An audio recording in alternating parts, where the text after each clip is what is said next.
Всем привет! Меня зовут Катя, и вы на канале Гудзик DIY. И как вы уже догадались, в сегодняшнем видео я покажу, как сделать вот этих новогодних скандинавских гномов. Это семейка гномов или гномы-акробаты. Я еще название не придумала, так что предлагайте свои версии. Для их основы мне понадобятся 3 пластиковые бутылки разного размера. Желательно, чтобы верхняя часть была вот такой расклешенной в форме колокола. Основа получается очень легкой, и ее нужно утяжелить для устойчивости. Я камешки приклеиваю ко дну для того, чтобы они не гремели. В крышке сделала отверстие и вклеила шпажку. Мне хочется, чтобы гномы сильнее отличались друг от друга по размеру. Поэтому мне нужно увеличить нижнюю заготовку. Можно обернуть синтепоном или фольгой в несколько слоев. А я взяла рукав от толстого свитера.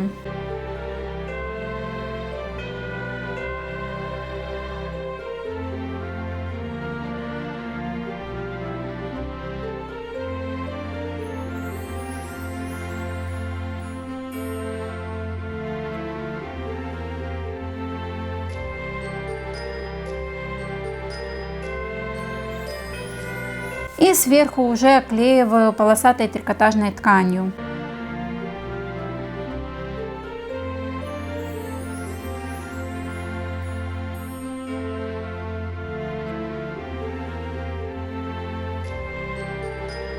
Лишнюю ткань заворачиваю вовнутрь, и дно теперь выглядит не очень аккуратно. Обтягиваю крышку той же тканью и заклеиваю.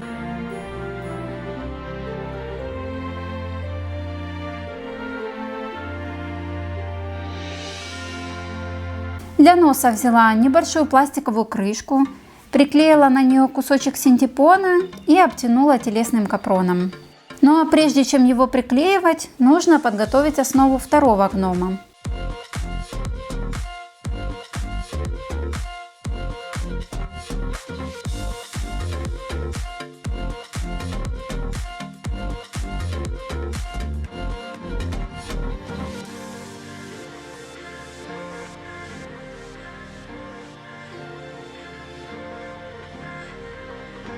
Приклеиваю бороду из искусственного меха, а нос вклеиваю во внутреннюю часть верхней заготовки.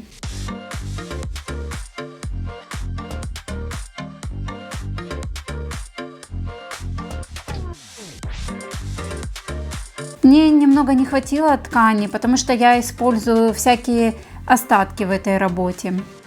Этот пустой участок можно заклеить кусочком фетра, который будет гармонировать по оттенку. Получается, что гном будет как будто в расстегнутой курточке. Края можно задекорировать какой-нибудь красивой лентой. Ну или можно сделать длинную бороду, и тогда этого и вовсе не будет видно.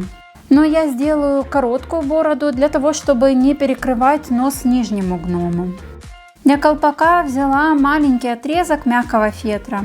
Как видите, это прям отличная поделка для того, чтобы использовать все свои остатки ткани. Главное, конечно же, чтобы цвета и принты сочетались между собой.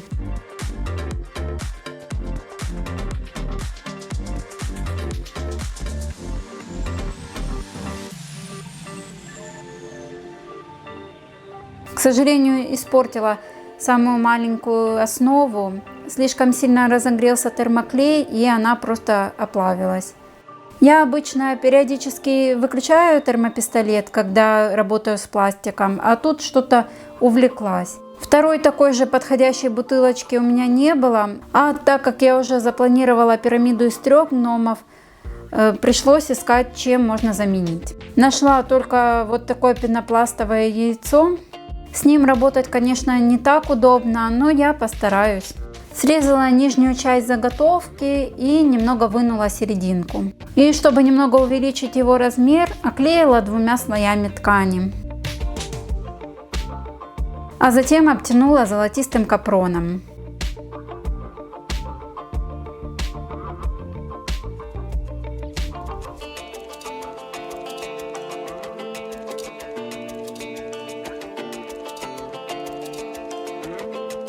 Ножки также делаю из яиц, только совсем маленьких. Тут место склейки получается неаккуратным, потому что не получается лишнюю ткань заправить вовнутрь основы. И поэтому придется сделать ему дополнительную одежку. Что-то наподобие комбинезончика.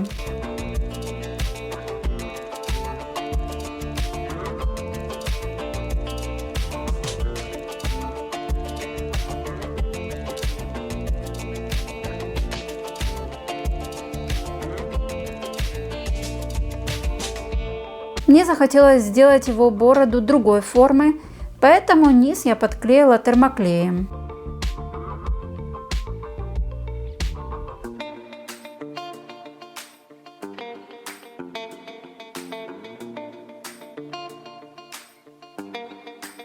У этого гнома будет видно лицо, поэтому нос делаю не такой крупный, как у предыдущих. Обтягиваю маленькую пуговицу капроном.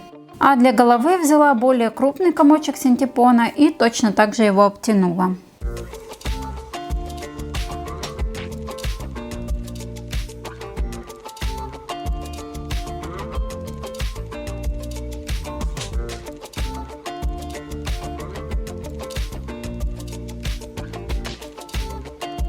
Сзади немного его прорезала, чтобы вклеить вовнутрь шпажку.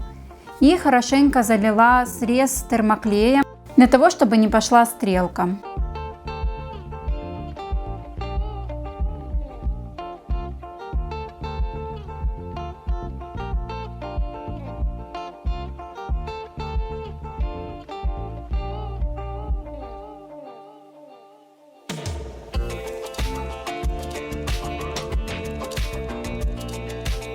Руки просто сворачиваю вот таким рулетиком.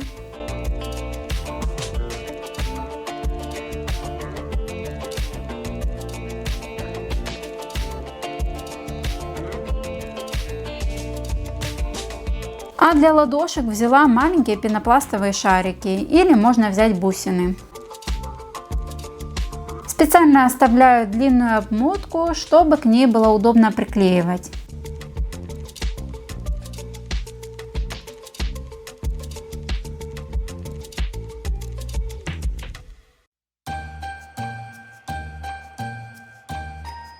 Манжет делаю из светло-зеленого кружева. Оно подходит мне сюда по оттенку.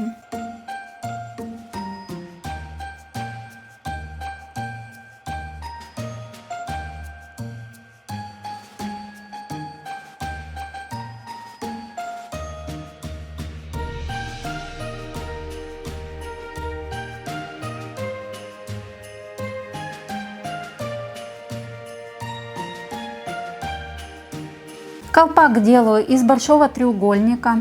Как вы уже заметили, я никогда не делаю никаких выкроек, а подбираю сразу по размеру фигурки. Это тонкий трикотаж, и подогнать его под размер головы очень просто. Нужно сделать складки и зафиксировать их клеем. А чтобы он держал форму, можно набить синтепоном или вклеить проволоку.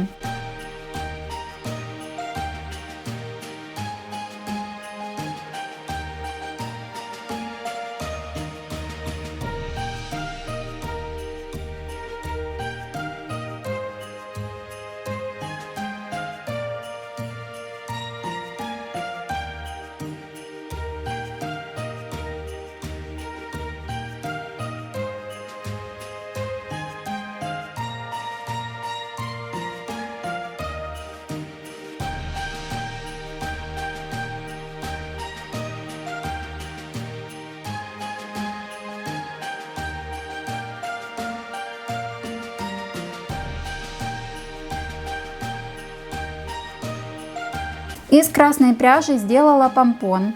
И закреплять его буду также с помощью проволоки. Мне хочется, чтобы гном как бы тянул себя за колпак. Поэтому продеваю проволоку сквозь место склейки, но не пробиваю пенопластовую ладошку, чтобы она не раскрошилась.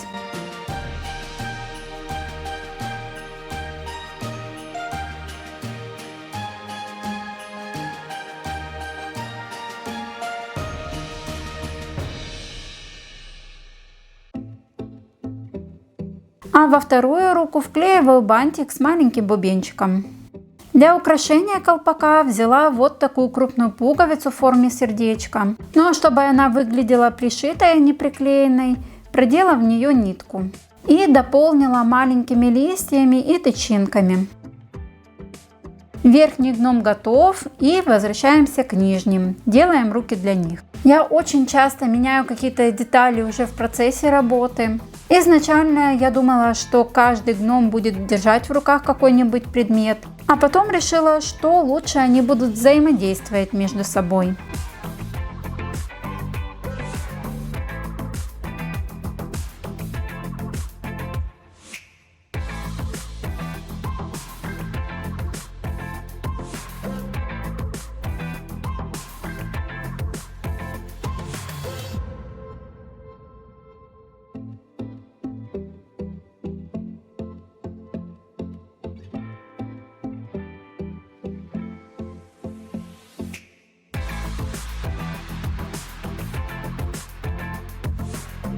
Приклеила к ладошкам проволоку, чтобы закрепить ее к пенопластовым ножкам.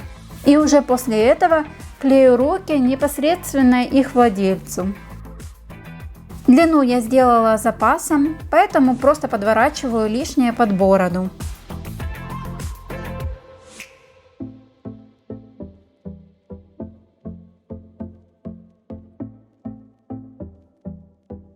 Для ладони нижнего обернула комочек синтепона и 2 пенопластовых шарика, чтобы таким образом сделать большой палец. После склеивания еще обернула тонкой капроновой полоской для более надежного крепления.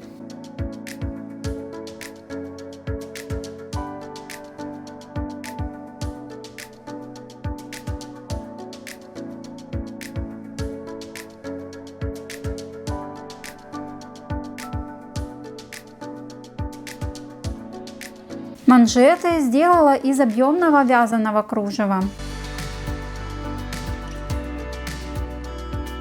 Рукава хотела сделать расклешенными, поэтому вырезала их в форме трапеции.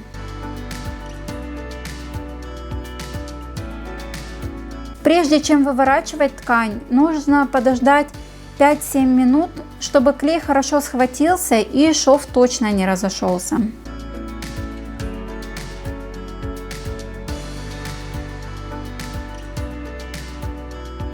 Совсем не туго наполняю синтепоном, просто чтобы придать рукам форму.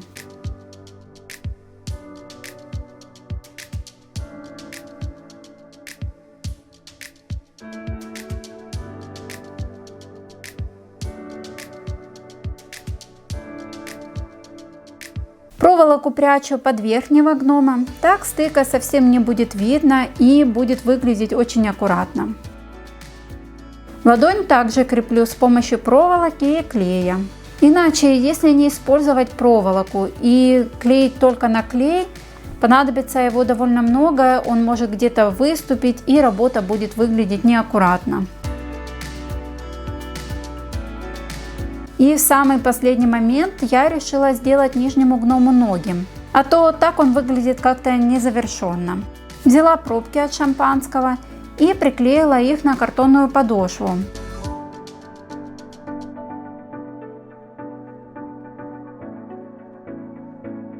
А с помощью фольги придала ботинкам нужную форму.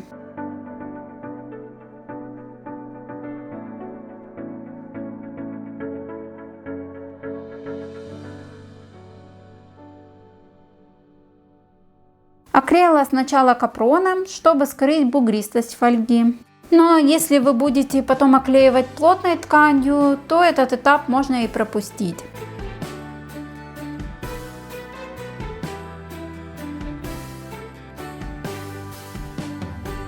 У меня это тонкая искусственная замша. Очень мне понравилось, как подошел сюда ее оттенок.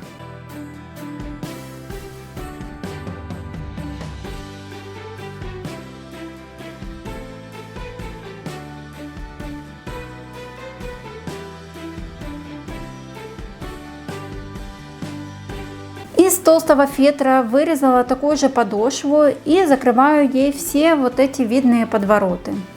Решила покрасить ботинки акриловой краской. Так их поверхность будет напоминать лакированную кожу.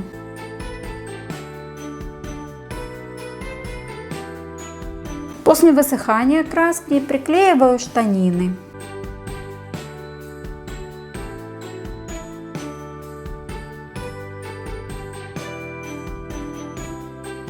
И совсем немного набиваю их синтепоном.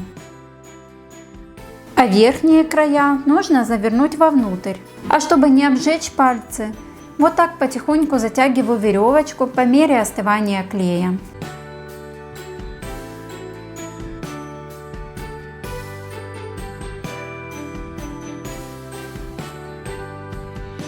Ну а чтобы сделать сами штаны, нужно просто оклеить нижнюю часть основы той же тканью.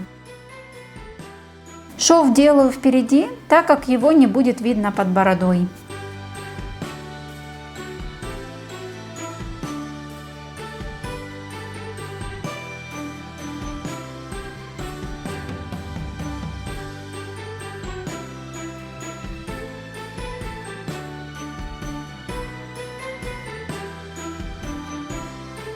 А лишнюю ткань заворачиваю на дно. Оно снова стало некрасивым, неаккуратным, поэтому также нужно закрыть его крышкой.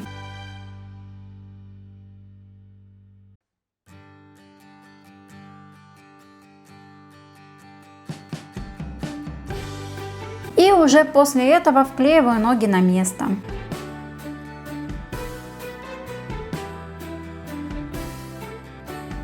Вот такая компания гномов у меня получилась. Если видео вам понравилось, то поддержите его лайком. Как всегда, жду ваших комментариев. Подписывайтесь на канал, если еще не подписаны. И на сегодня с вами прощаюсь. Увидимся совсем скоро в моем новом видео.